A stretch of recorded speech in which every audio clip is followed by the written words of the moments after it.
안녕하세요. 부동산에 관련된 정보를 알기 쉽게 알려드리는 바른마음입니다. 오늘은 상가 임대차 거래에서 매우 중요한 개념인 상가 권리금에 대해서 알아보겠습니다.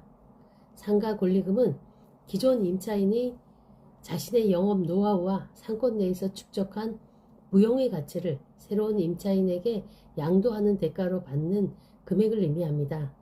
단순한 보증금이나 월세와는 달리 상권의 입지, 시설 투자, 영업 실적 등 다양한 요소가 복합적으로 반영되어 결정되기 때문에 이에 대한 이해와 계산 방법을 정확히 알아두는 것이 필요합니다. 먼저 상가 권리금은 상가 건물 임대차 보호법에 의해 보호받는 개념으로 임차인이 해당 점포에서 쌓은 영업 경험과 고객 네트워크, 그리고 상권의 이점을 금전적으로 평가받는 것입니다.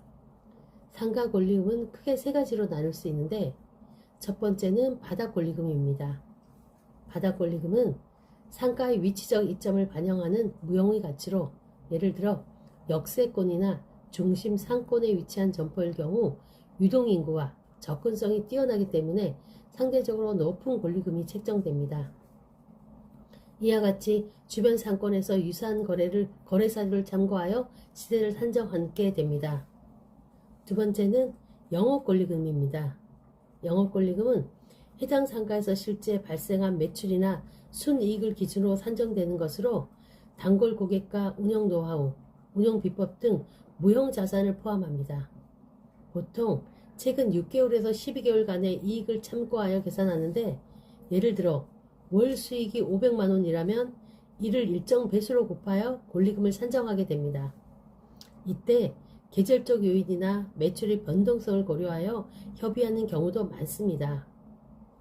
세 번째는 시설권리금입니다. 시설권리금은 기존 임차인이 투자한 인테리어, 주방 설비 등과 같은 유형 자산의 가치를 반영합니다. 초기 투자 금액에서 사용 기간에 따른 감가상각 비용을 차감하여 현재의 가치를 산출하는 방식으로 계산합니다. 예를 들어 설치 당시 1,000만 원을 투자하는 설치를 몇 년간 사용한 후에 감가상각을 고려해 실제 가치가 낮아질 수밖에 없습니다. 이를 반영한 금액을 권리금에 포함시키게 됩니다. 실제 상가 권리금을 산정하는 방법은 이 세 가지 요소를 모두 합산하는 방법으로 진행됩니다. 예를 들어 한 점포의 경우 바닥 권리금이 1,000만 원, 영업 권리금이 월 순이익 500만 원에 6개월 계산하여 3,000만 원, 그리고 시설 권리금이 감가상각 후 400만 원이라면 최종 권리금은 이 세 가지를 더해 약 4,400만 원이 되는 것입니다.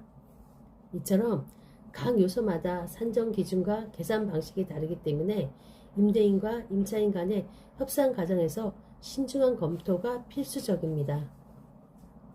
또한 상가 권리금은 단순한 수치상의 문제가 아니라 시장 상황과 계약 당사자 간의 협상력에 따라 크게 달라질 수 있습니다.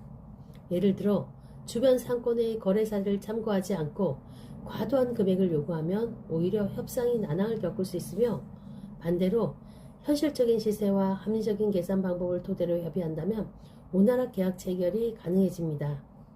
이 과정에서 임대인과 임차인은 투명한 정보 공유와 충분한 시장 조사가 필요하며, 때로는 전문가의 조언을 받는 것도 좋은 방법입니다.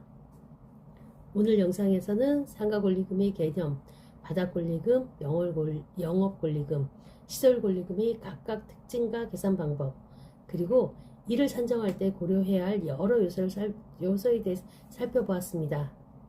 여러분께서 상가 임대차 계약을 준비하고 계신다면 이러한 정보를 바탕으로 꼼꼼한 시장 조사와 협상 준비를 하셔서 불필요한 분쟁이나 손실을 미연에 방지하시기 바랍니다. 오늘도 시청해 주셔서 감사합니다.